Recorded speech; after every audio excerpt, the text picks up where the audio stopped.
Yo, what's up guys, TTarantox here, and this is going to be my attempt at making a weekly series focusing on WWE and where I talk about how I felt about certain situations, matches, pay-per-views, or whatever went down in the week before the video drops. This is Wednesday, so I'm thinking I'm going to make it a weekly Wednesday thing, WWE Weekly Wednesday or something like that, where I will come back and discuss things that happened earlier in the week or in the previous week. So if I'm like on a Wednesday, I'll be covering like SmackDown, NXT, the Raw that just happened on that that Monday before, and so on and so forth. So let me know what you guys feel about that, or how you feel about it. If it's a good idea, if it's a bad idea, if I should change the format. I'm always open to a bit of some suggestions if I can speak properly. Now, one thing that was really on my mind that I want to really talk about was the whole Daniel Bryan injury situation, and how he has to go get surgery. Since this is Wednesday, he has to get it on Thursday, being tomorrow. He has to go through neck surgery, which kind of sucks because he's only had the WWE World Heavyweight Championship for a good month at this time, and it's kind of crazy just because he really just got it, and depending on what happens with surgery, it'll suck because they might have to strip him for the title, which I hope doesn't happen. Hope he doesn't have an edge type of neck injury, but I'm pretty sure that he should be able to come back. Hopefully everything goes 100% fine, and he's just back within a couple of weeks or maybe a couple of months. Hopefully they don't strip him, because I think they strip you if you can't willingly defend it within 3 months or something like that. So I'm not really sure how they work on that. I'm not too 100% up on the whole WWE inner workings and all that. But just really hope Daniel Bryan gets better, because with what he's been through, Triple H, I saw his interview with Michael Cole, and he was like, oh yeah, he's trying to be an A+ player when he's B, and he's already bad, but blah, blah, blah, blah, blah. It's just you see how much he's been through in the past month. He had to fight Triple H. He had to get jumped by Triple H. He got pedigreed on the floor. He's gotten DDT'd by Orton off of barricade and all that shit. So he's been getting his ass kicked. And then he starts they give him this feud with Kane, and then he gets tombstone 3 times in one night. So it's just of course, all that shit's going to mess with your neck, landing right or not landing right. So I think after this, if he's fine, then he'll be pretty much champion for a pretty good long while, because he doesn't really have to deal with all that brutal punishment that he had to absorb just to get the title. Another thing that's really been on my mind has been the change in Alicia Fox. I mean, I actually love this. I love her just freaking out, getting angry, and just destroying shit. It's freaking awesome to see that. Well, on her character at least. I know AJ had her freakouts, her screams, and not breaking, but throwing up chairs and stuff like that. But to see Alicia Fox actually become somewhat relevant again is pretty damn cool. What I hope they do with it, I mean, they've been having her lose to Paige and Emma over the past few. Also Alexa Bliss, who I am actually quickly becoming fond of. She's a new NXT, you guys know, she's on NXT. You guys should know. If you're watching this, you probably know 100% more than I do, but I'm gonna try to get there. But yeah, A Fox has been on a losing streak so far, and it's I hope they give her some type of win. Just give her some monumental win over somebody, be it Natalia or somebody from Total Divas. I would love that, because then it could be okay, A Fox she's truth right now. She's the real deal right now. She's doing her thing, and she's just not playing the back end. It's great to have her have a push and not sit in the back like every other diva that's not on the Total Divas roster, or that's not Paige, or that's not in a weird thing like Layla with Fandango or Emma with Santino. So it's kind of great to see another diva actually becoming relevant, or some sort. Yeah, but I really do hope that they have her win something really soon. Now, speaking of winning soon, I was watching NXT. I'm actually starting to like NXT. I've never watched it until like 2 or 3 weeks ago, and where I was bored, and I was like, I'll watch it. I have the network, why not? And NXT is the shit. Shout out to you people that were telling me that I should watch NXT. But I was watching the women's title, or the Divas, the WWE NXT Women's Championship, or whatever it's being called, their Battle Royal tournament thing. Not Battle Royal, wow, what am I talking about? The tournament. I'm getting ahead of myself with two different title arrangement things. But anyway, I originally started out hoping that Alicia Fox would win it, but then seeing Alexa Bliss, I'm just like, okay, I'm becoming a fan of Alexa Bliss. I like Alexa Bliss. She is the truth. She's putting in work, and she got bloody. Like, her mouth, she was bleeding at the end of that match against Alicia Fox. But hopefully they push it on her, because I could definitely see her being the champion, rather than giving it to like Natalia, or who are the other ones in there? I don't even freaking remember the others. I think it was like Charlotte, maybe. I should like actually like prepare this ahead of time, but I'm bad at doing that because I'm stupid. But I don't really remember all the women, all the divas that are in there, but you guys do know. But I would love to see Alexa Bliss come through and put in that work. Now, what I was getting ahead of myself on was the NXT Championship #1 Contenders Battle Royal, and where it ended in a controversy. So now we have a triple threat match with Tyson Kidd, Sami Zayn, and Tyler Breeze. Yes, I am reading this on the site because otherwise I would not know their names. Other than Tyson Kidd, they're going to be fighting in a triple threat match coming up to face off, to see who faces off against Adrian Neville at an NXT Takeover.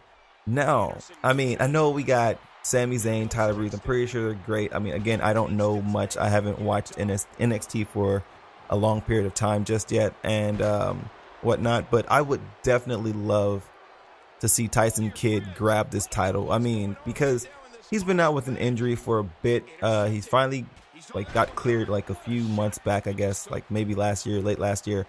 And it would be cool to actually see him, you know, somewhat relevant again. Sure, he doesn't have to hold it for so long, or he doesn't have to even beat Neville, but I would love to see him actually go on to beat Neville, grab the title, and then, like, you know, just hold it for a bit. You know, he doesn't have to hold it for too long, but just like get him relevant again, because I kind of miss watching Tyson Kidd actually be relevant, and maybe he'll be boosted back to the main roster. Who knows? Or maybe he's still on the main roster. I don't know. Maybe I just don't know what the hell I'm talking about, and I'm just babbling on, and no one knows. So yeah, there's that. But I don't think he's still on the main roster. Just checked. He's definitely still on the main roster. But I would love to see Tyson Kidd come through somehow and win. I'm surprised they didn't have Mojo Rawley win that battle royal, but I guess not his time just yet. But anyway, that's besides the point. That is that. Now, another thing that I was really looking forward to talking about was the Evolution Shield beef rematch thing going on at Payback, and the whole Evolution trying to be like the shit thing and whatnot. I don't know what to think about this. Honestly, I figure like you can't really just have like a one-off feud with anybody that has a feud with somebody. The only time like the feud goes in like one sort of like, if it's major, the only time it really goes into one pay-per-view match is if it was like somebody got injured and they just couldn't do it or something like that. For the most part, there's always been like a second little stage to a feud. All the many John Cena CM Punk feuds, all the many the John Cena Miz feuds, the John Cena Rock feuds, Triple H Austin, Triple H. It's so many, like all the like they don't really go through just one like, you know, one run through. So I should have seen this one coming, but I didn't for some reason, because I was just like, well, maybe the Evolution, they'll just, you know, go on to the back and that'll be it. And another one, like another feud that I figured would have kept going, or like at least had another little run through, was the New Age Outlaws and the Usos. But since Billy Gunn got like injured that one match, he hasn't come back, or they haven't come back. So I can see that. But that's getting off topic. This whole Evolution Shield thing, I love the fact that they're like, okay, we're going to send in a bunch of guys against you guys, but you guys are going to come through and just take them out with the chairs that we pretty much have on ringside. So yeah, do work. I love that. It's cool to actually see them getting their, like, you know, their position set, you know, and they're like, oh, we're going to make a demonstration out of you, Roman Reigns. We're going to knock out Rollins and take care of Ambrose. I was going to say Ambrose. And we're going to take you out and make an example out of you. So I like that they're trying to more and more single out Roman Reigns, even like with him saying, you're going to believe in me. So it's cool to actually see them. So I'm really seeing like a push towards a final like stand for the Shield. Not saying that Evolution will break them up, but I kind of feel like the Shield's days are kind of numbered. Maybe they'll end on a good note. Hopefully that'll be great. But I think they're really trying to like push Roman Reigns to be out on his own, as well as Rollins and Ambrose. Now, another thing that I would love to see happen though, but with Payback being, let's see, Payback is legit. Like, how far is Payback from here? Payback is maybe 2 weeks away, 3 weeks away, 18 days away. So it's about, what, 2 weeks, 3 weeks away? Yeah, it's like 2.5 weeks. Or 2 weeks and a few days. What I would love to see happen somehow, I'm not sure if they can do it within Payback, but I would love to see the Shield stage a breakup. I would love to see them like act as if, okay, man, I'm mad. We can't handle this anymore. They get mad, and then they like sort of quote unquote separate, act like they're on bad terms, and then they're like, no, you still have this match against Evolution, and then they just all enter separately, like acting like they don't want to tag, and then they just come through and just wreck house, destroy the Evolution, and something like that. I love mind games, so if I could see like the mind gamey stuff going on, like with the Shield and versus Evolution, that would be freaking badass. But besides that, I'd still need to wait to see what my prediction for Payback will be, because I'm still not exactly sure I'm still not sure how it's going to work out for that match just yet. And I guess the last bit of information or a bit of WWE stuff I can talk about or feel like talking about right now would be Divas champion Paige. And Wade Barrett, Bad News Barrett and Sheamus all being champion, all part of the UK. You know, they're going on their UK tour. Now, I'm pretty sure this was all scripted out so they can be like, well, we're going to UK pretty soon, and it'd be great to have them all as champion. Now, I find that's pretty freaking badass to have them all as champions, you know, going through as they do in their European tours and all that. But the whole Sheamus US champion, can we get someone else? Throw Sheamus into the world title picture. No, I'm joking. But yeah, I think it's pretty chill. One thing I would like to see for some random reason is, like, I saw the whole feud with Sheamus fighting Ryback. I would love to have seen them make an impromptu tag match with Sheamus and Barrett versus Ryback. Now that would be a ridiculous match. Barrett and Sheamus tag team. That would be pretty freaking badass. Now for the whole Paige thing, she's cool. I mean, I'm getting used to her. I guess I don't really see any other divas that could really take her championship from her right now. I would love to see Naomi squad up against her and win, because I believe that Naomi should definitely have been Divas champion had it not been for Oksana, but that's besides the point. And also, I like my last little bit of information bit of talky points thing that I want to talk about. I'm becoming a Summer Rae fan. Though she is, you know, off on vacation, her and The Miz are off shooting the Marine 4. But after watching Total Divas like 2 weeks ago, I was like, wow, I'm becoming a Summer Rae fan. Like, I normally, when I find like a superstar, I'm like, nah, I'm not too fond of that superstar. I stick with it. But when I first saw Summer Rae, I was just like, I'm not really a Summer Rae fan. I couldn't deal. But now I'm really liking Summer Rae. It's like, I don't know what it is, but the whole like her Eva feud thing was just like pretty chill. I like that because she's right. Eva's not good. She needs to be better. Want her to be better so she can be good.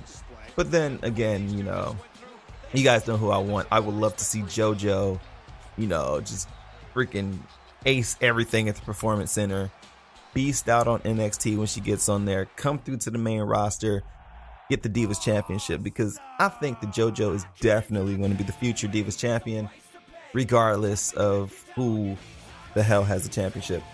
JoJo for champ all day. Let's hope that she comes out better. Actually, she will come out better than Eva, because I'm dropping shit. She'll come out better just because she actually has that time to practice, where Eva is still on the main roster and doing the whole Total Divas thing with the camera always following her. So that I don't know like where Eva's like not finding the time to like really work on her stuff, whereas all the other divas can do that. They have the time to actually work out and do their practices, but I guess they had more time and all that jazz. I guess she does have a sort of an excuse, but she doesn't have an excuse. It's kind of weird, but yeah. And on the, I'm just gonna end on that note. Let me guys, let me know what you think about this series. If I should continue it, chime in with your opinions of what happened in WWE. What do you think I should talk about? I would like to address like comments, like maybe have like a comment of the weeks or something like that. But I would love to see what you guys feel about this, what topics I should actually talk about. If there's anything that I missed, anybody that I should like pay attention to. Who is your NXT breakout star, guys? Or something like that. Like, I would love to see the feedback, what